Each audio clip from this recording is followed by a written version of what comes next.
but we've got quite a bit to go still. So let's move to the next one. You mentioned we have got Karakolevska, and she is from the International Esports Federation, and she is the Chief Marketing Officer, and this presentation is going to be about going from champions to legends, which is something we definitely saw the International Esports Federation do in Romania earlier this year. So I'm really excited to see what she's got to say. So everyone, please welcome Anna.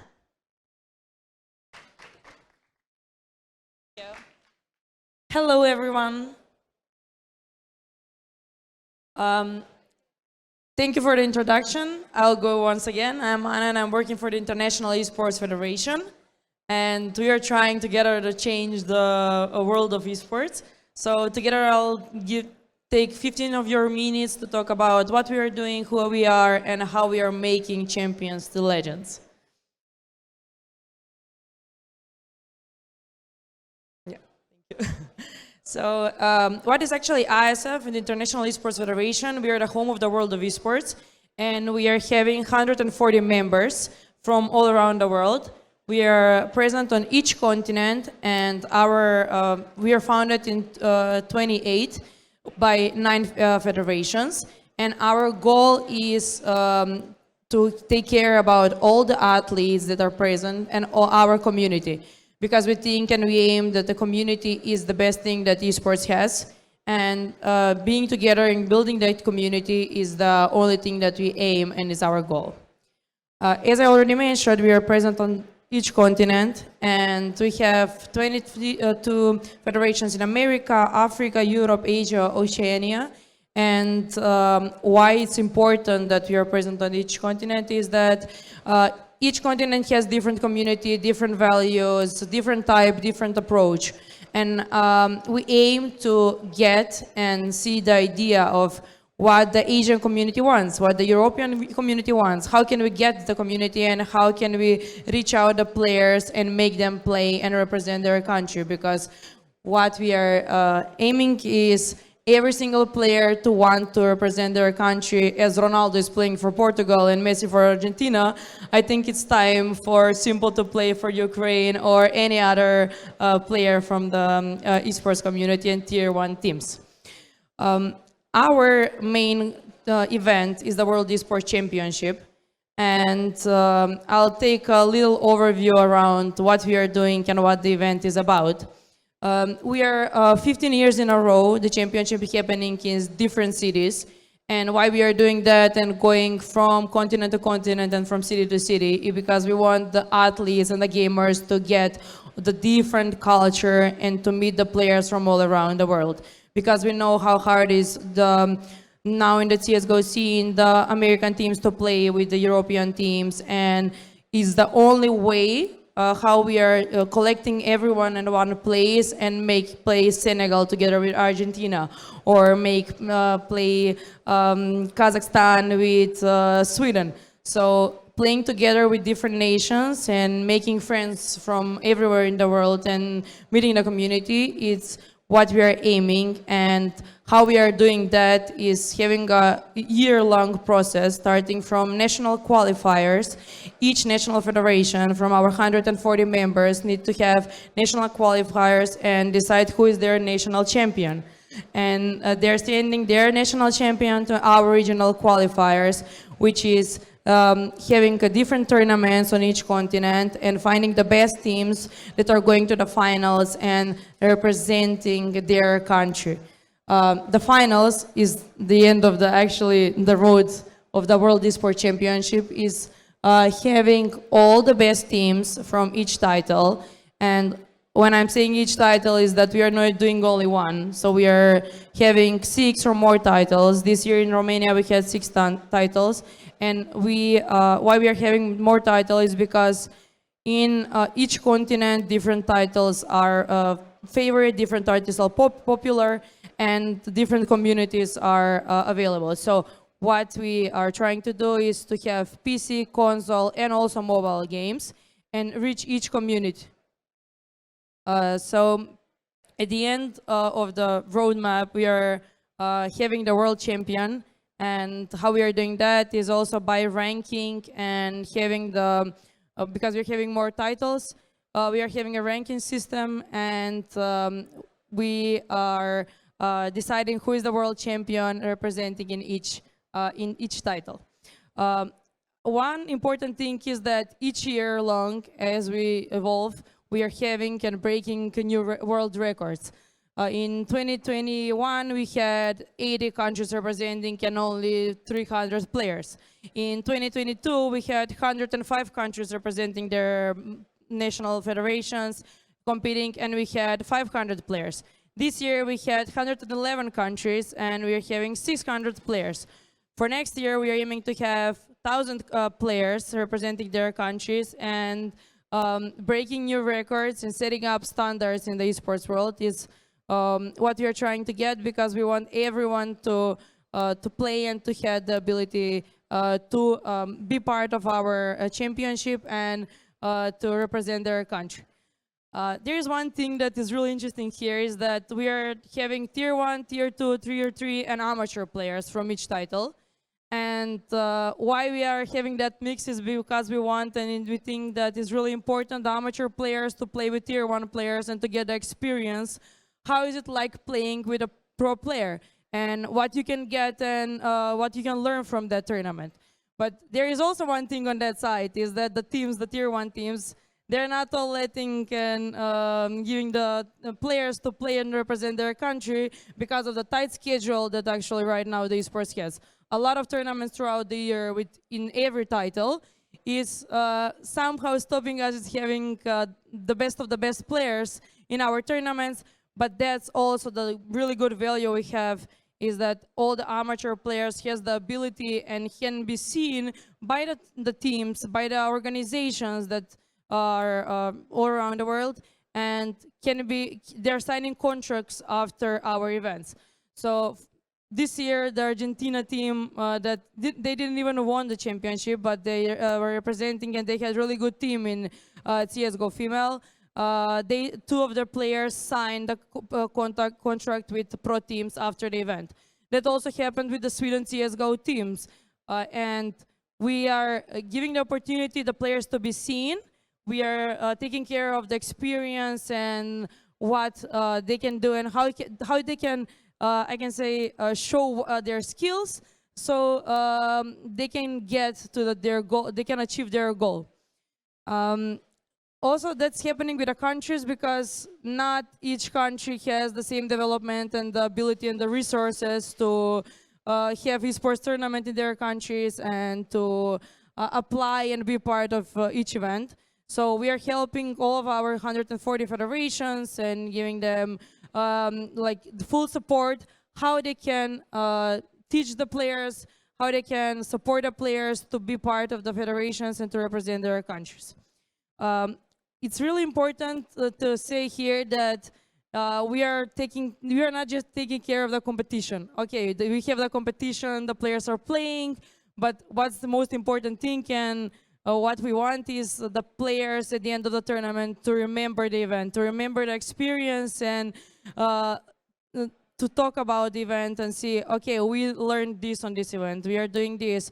It's not just the competition. We got new skills. We lost few matches. We didn't lost any map, and we won the championship. But at the end, like the CSGO, because we have the CSGO female tournament, and this year the team Netherlands won. We had two pro teams competing also, and one of them was Ninjas in Pyjamas, and the two twins that won the tournament. After that, they went on the stage with Armin van Buren on our closing ceremony, and I'm sure that they won't forget that experience. They won the championship. They're playing against a lot of teams. They met Armin, and it's not just competition. Esports is not just playing games. It's really more than that. So our goal is to let everyone know and give the players the ability or the opportunity to participate and have fun first, then play and learn a lot of stuff. One thing is that when you are having teams from all around the world, amateur players, the viewership and the audience is not as big as expected. And as everyone, all the brands and all the companies are seeing is, okay, give me first numbers, and after that we can talk about anything else. So what's happening here is that we are not focused on the numbers. We are not focused on how many viewership we are having. If we are having 1 million peak viewers for any of the titles.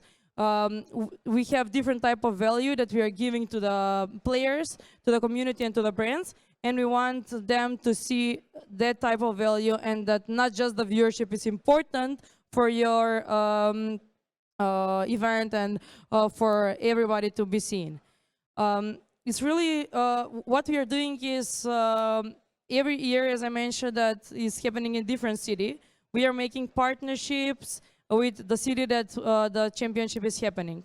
So how the value the city is seeing is that we are really giving them the opportunity and have the impact there. A lot of the esports ecosystem and a lot of the communities that are there can be developed more. A lot of the brands and the companies that are present in that city can see that esports is a lot more, and that they can invest, and they can even they can play for sure, and they can see the ability what the players can do. As the viewership is not one of our goals, but is one of the tricky topics that everyone is saying. It's also the partnership side from our side. As we don't have the numbers that are millions of viewers that are selling points and selling numbers, it's pretty hard, I'll be honest, it's pretty hard to get partners on our side of the event. And because the first thing is give me numbers, give me revenue, give me value, what can, how many people will see our logo on stream, and how many people will see the t-shirt that we are going to brand together. They're not seeing the other side of the esports, the other side of the value that not just our event, but a lot of different events in the esports community can give. And on that note is, I think our unique side is that we are doing everything honest, we are doing everything with human touch. We are not, I don't know, robots, we don't want to go by the book. Everything we are doing is like, okay, let's find new rules, and new rules are made to be broken. So that's why actually I think that each event we are bringing new records, and a lot of players want to come and join the event. And as I explained everything regarding the championship, I would like to say that next year, the championship will be held in Saudi Arabia in Riyadh. And as that's one of the most important and most famous topics right now, that the esports in Saudi is getting pretty big, is becoming the esports hub. I think that it's really good opportunity to get their 1,000 players to play for their countries, to develop the local impact, to get partners, and to see the other value, because there is no other things that you can do than be honest, do whatever you do, and do it your own way. What actually, I can see that the presentation is not as good because the conversion is okay, but what we are doing is all the national champions, regional champions, world champions, and throughout the year for them to get the knowledge, to see what actually we are doing is train them, not just by giving them competition and computers and consoles and mobile phones to play, but we are empowering the champions to come next year. We are empowering all the national players and all the federations to have more teams each year, and we are empowering them to come to play and to become champions. Because once you're a champion forever.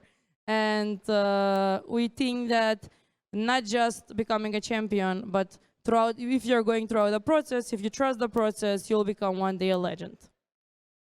That was actually I can say the boring part, the competition and everything. But now let's go to the other side of our events. And the fun part is the World Esports Summit. We all know how summits, conferences, and everything look like. We are here now in a conference. And what we are seeing is that Everyone is here for networking, talking, selling their brands, selling their products, talking about the company, talking what they're doing, as I am right now. And we are not seeing like the our true selves and how actually we need to talk and what we need to say to represent our brand. It's not just, okay, we are going to smile and talk. That's why our World Esports Summit, and it's happening 8 years in a row in Busan in Korea. It's based on, let's talk about the elephant in the room. Let's talk about the tricky topics. Let's talk about what nobody wants to talk. Let's get out of our comfort zone and talk about all the details and all the topics that are undercover and behind the curtain. And if you're real, if you talk real stuff, your product will be sold much more easier, and you'll get even more connections, more people, and it will be easier for you to communicate, and you'll be yourself. We all know that gamers doesn't want schools, and they want to play, they want to learn, they found their own way how to do that. And that's why we think that, and we are doing, is to make the school cool for them. Why I'm saying that is that throughout the world of esports, we are having a training camp. And this year is happening for League of Legends and Tekken 7. We are training the players and having workshops, lectures, and teaching them not how to play the game. I mean, they'll see that if you don't know how to play the game, and if you're interested in that, you just have YouTube tutorial and you'll see all the strategies and everything. We are teaching them and training them how to be, how you can be more productive. How can you be a team player, which is really important. And it's not, as I mentioned a couple of times, it's not just playing games. It's a lot more than that. And what is really interesting when we are talking about summits, conferences, as everything, is that everyone wants to talk. Everyone is making connections. And here, I'm sure that all of you were talking with everybody, making a lot of connections. But how many perfect matches you found? It's, yeah, if you're honest and if you're real, you'll find a way to find a perfect match. And I can say that this is the esports Tinder from our side. And you're swiping left or swiping right, but the perfect match and the super match is not the super match that you're wanting. So what you need to be and what you need to do is that the truth will set you free, that's for sure. So if you're real and if you're honest, like we are, and you're communicating the way you want to communicate, you'll find the perfect match. You'll find your Tinder perfect match, and you just need to be yourself and to see how actually that's going. If you want more perfect matches and more connections, this November, as I said already, you don't need to pitch yourselves on summits and be real. And this is me talking and pitching the event also. So this November, 28th and 29th of November, we are having the World Esports Summit in Busan, Korea. So you're all welcome to see different type of experience when we are talking about summit and conference. So we want to talk, we want to be real. I'm sure you'll find more perfect matches. And not just use the regular talks that you're using to, and we are using to sell our products and sell our brands. So because we think that the most important phase and the most important part is to have success at the end. And to have success, you need to talk a lot. And our side is to, as we are empowering the champions and as the championship is evolving, to evolve the summit as it's evolving in the last 8 years. So we want to empower the success, and we want to help every single one of you with the talks and with the panels and with the training to get to another level and see how actually we can empower the success together. Thank you. If you have any other questions, I'll be here all day long, so you can just reach out. Thank you.